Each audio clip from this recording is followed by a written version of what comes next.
పెద్దలు శాంతి ప్రసాద్ గారికి, అట్లానే అడుసుమల్లి శ్రీనివాస్ గారికి నమస్కారాలు తెలియజేస్తా ఉన్నాను సార్. నమస్తే.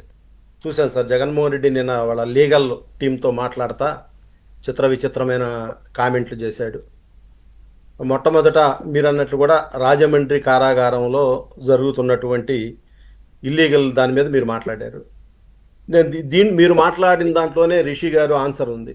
ఏంటంటే మా ప్రభుత్వం ఒక వ్యక్తిని లేకపోతే అవినీతికి పాల్పడినటువంటి వ్యక్తులను అరెస్ట్ చేసినప్పుడు చట్టం తన పని తను చేసుకుపోతూ ఉంటుందని చెప్పి దీంట్లో పద్దాకులు మా హోంమంత్రులు లేకపోతే మా లోకేష్ గారు, పవన్ కళ్యాణ్ గారు, చంద్రబాబు గారు ఎవరు ఏం చేస్తున్నారు, వాళ్ళ లోపలికి ఎవరు పోతున్నారు, బయటికి ఎవరు వస్తున్నారు అనేది మేము దాని మీద అంత కాన్సన్ట్రేషన్గా ఉన్నాం. ఎందుకంటే చట్ట ప్రకారం జరుగుతూ ఉంటుంది, తప్పు చేశాడు కదా అని. అదే వాళ్ళు చంద్రబాబు నాయుడు గారు కానీ ఇంకెవరు కానీ అచ్చెన్నాయుడు గారు కానీ నరేంద్ర ఉమామహేశ్వరి ఇట్లా మమ్మల్ని అచ్చెన్నాయుడు గారు అందరిని అరెస్ట్ చేసినప్పుడు ఏంటంటే కక్ష సాధింపు. ఇప్పుడు అరెస్టే కక్ష సాధింపు కాబట్టి కక్ష సాధించడానికి ఇప్పుడు చంద్రబాబు నాయుడు గారిని గురించి చూసాం మనం. ఒక టాయిలెట్ లేకుండా దోమలు గుట్టే విధంగా కనీసం ఒక మాజీ ముఖ్యమంత్రి నేషనల్ సెక్యూరిటీ గార్డు రక్షణలో ఉంటున్నటువంటి జాతీయ నాయకుడిని ఎలా ట్రీట్ ఇవన్నీ ఏంటంటే వాళ్ళ సైకో మనస్తత్వానికి అధికారులు తోడై చేసిన పని అది. అందువల్ల మనం దానికి సంబంధించి ప్రజలు తీర్పిచ్చారు. ఆయన్ని చేసినందుకు ప్రజలు తీర్పిచ్చారు. మా ప్రభుత్వం అంటారా మీరన్నట్టు లీగల్ వరకు ఓకే, లీగల్ వరకు మేము దాన్ని కాదనం, కానీ కొంత ఇల్లీగల్గా నడుస్తున్న మాట మనం మొన్న రాజమండ్రి కారాగారంలో జరిగిన తర్వాత చర్యలు తీసుకోవటం జరిగింది. ఏం లేదు, కొంతమంది అధికారులు ఇప్పుడే కాదు మొన్న జరిగిన కేసుల విషయంలో కానీ ఆ కారు కింద పడిన ఈ మొత్తం కొన్ని ఎపిసోడ్స్లో కొంతమంది అధికారులు పాపం ఇంకా ఎక్కడో ఎందుకో అభిమానాన్ని వదులుకోలేకపోతున్నారు, చంపుకోలేకపోతున్నారు. సార్ దీంట్లో రెండు కోణాలు ఉన్నాయి సార్. వైఎస్ కుటుంబానికి అధికారులను లోబరుచుకోవటం అనేది వెన్నతో పెట్టిన విద్య. ఆ రోజు మనం రాజశేఖర రెడ్డి గారి టైంలో చూసుకుంటే ఎంతోమంది ఐఏఎస్ అయి జైలుకి వెళ్ళాం. మనం శ్రీలక్ష్మి గారినే తీసుకుందాం, ఐఏఎస్ టాపర్. వాళ్ళిద్దరు సిస్టర్స్ ఐఏఎస్ సెలెక్ట్ అయ్యారు, ఒక ఆమె అమెరికా వెళ్ళిపోయింది అనుకోండి. అంత ఎంతో లైఫ్ ఎంతో ముందు క్యాబినెట్ సెక్రటరీ అవ్వాల్సినటువంటి శ్రీలక్ష్మి గారు రాజశేఖర్ రెడ్డి జగన్మోహన్ రెడ్డి ఉచ్చులో ఇరుక్కొని జైలు పాలయ్యి నడవలేని స్థితిలో భర్త చేదోడుగా కౌగిలించుకొని తీసుకొని వచ్చే పరిస్థితుల్లో ఎందుకు ఆ పరిస్థితి తెచ్చుకున్నా కూడా ఆమె మళ్ళా కూడా జగన్మోహన్ రెడ్డి రాగాలనే సెంట్రల్ సర్వీస్ నుంచి ఆగమేఘాల మీద వచ్చి మళ్ళా తప్పు చేసి మళ్ళా ఇవాళ జైలు బెయిలు మధ్య ఊగిసలాడుతూ ఉంది.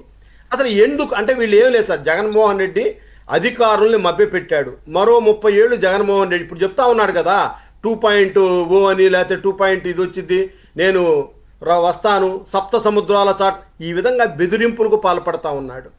ఆ బెదిరింపులకి కొంతమంది అధికారులు, ఇప్పుడు మనం రఘురామకృష్ణరాజు గారిని చూసాం.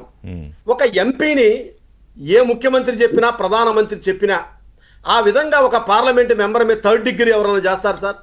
కాళ్ళు కట్టేసి కర్రలతో అంతకుముందు ఎప్పుడు వినలేదు మనం. అదే నాకు తెలిసి గుర్తుంది. దేశ చరిత్రలో అట్లా జరిగే ఉత్తరప్రదేశ్ బీహార్లో కూడా జరగలా. అసలు మన ఆంధ్రప్రదేశ్ పోలీసు అంటే ఓ పెద్ద పేరుంది.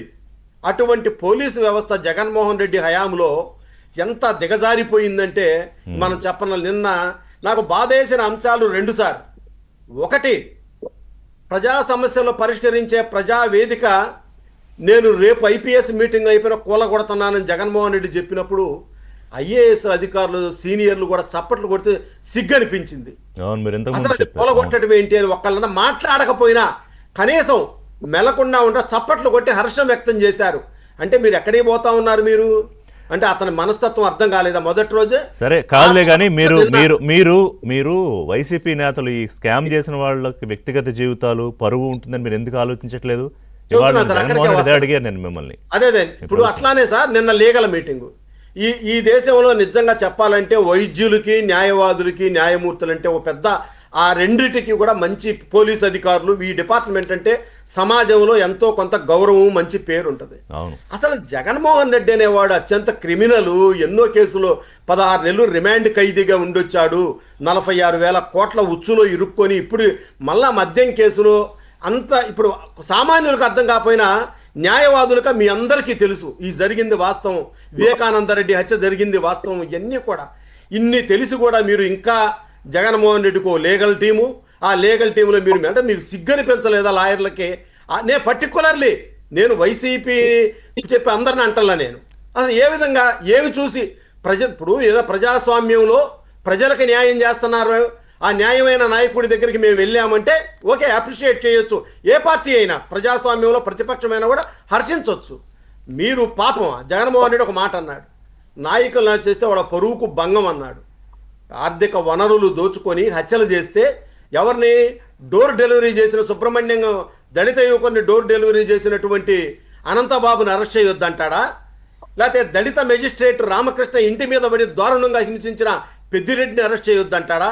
ఒక మేకను కోసినట్టు నడి రోడ్డు మీద తెలుగుదేశం పార్టీ కార్యకర్త చంద్రయ్యని నరికిన ఎమ్మెల్యే పిన్నెల్లి రామకృష్ణారెడ్డి ఆయన అనుచరుల్ని అరెస్ట్ చేయొద్దంటాడా? లేకపోతే ఎవరిని చేయొద్దంటాడు? దళితుడు దోమతోటి విక్రమని హైదరాబాద్ నుంచి పిలిపించి దారుణంగా హత్య చేసినటువంటి జెడ్పీటీసీ వెంకటేశ్వర రెడ్డి అనుచరులను అరెస్ట్ చేయొద్దంటాడా?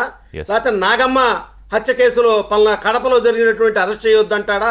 లేకపోతే డాక్టర్ సుధాకర్ గారిని అతి దారుణంగా చేతులు పెడరెక్కలు విడిచికట్టి ఎండలో పడేసి 3rd డిగ్రీ పబ్లిక్గా ట్రాఫిక్ పోలీసులు దారుణంగా కొట్టిన ఒక వైద్యుడిని కొట్టిన సంఘటన మనం ఎక్కడైనా చూసామా? పొన్నూరులో బర్నబాస్ దళితుడిని హత్య చేసినటువంటి మరి అక్కడ అప్పటి ఎమ్మెల్యే అనుచరులు ఏంటి ఇవన్నీ? ఈ పాపం కాదా? నువ్వు చేసిన పాపం ఏంటి? నీ సొంత తల్లి లేదు, చెల్లి లేదు, నీకు తోడబుట్టినటువంటి బాబాయిని హత్యలో నీ పాత్ర లేదా? దేవిరెడ్డి శంకర్ రెడ్డి అనేవాడు పులివెందుల్లో ఎవరిని అడిగినా చెబుతారు, ఒక్క అడుగు కూడా ముందుకు వెయ్యడు. అవినాష్ రెడ్డి జగన్మోహన్ రెడ్డి దంపతుల ఆజ్ఞ లేనిది ఒక్క అడుగు కూడా ముందుకు వెయ్యడు.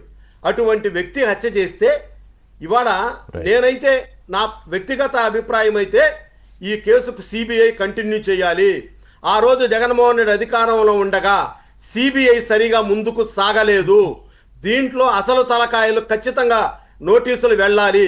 ఆ రోజు కూడా సిబిఐ చెప్పింది, సిబిఐ స్టేట్మెంట్ ఉంది దీంట్లో, గూగుల్ టేక్అవుట్లో అంది, ఫోన్లు ఎక్కడి నుంచి ఎక్కడికి పోయినాయో తెలుసు. దీంట్లో ఒక్క సాక్ష్యం, జగన్మోహన్ రెడ్డి ప్రయాణించిన కారు డ్రైవరు హైదరాబాద్లో ఎందుకు మర్డర్ అయ్యాడు?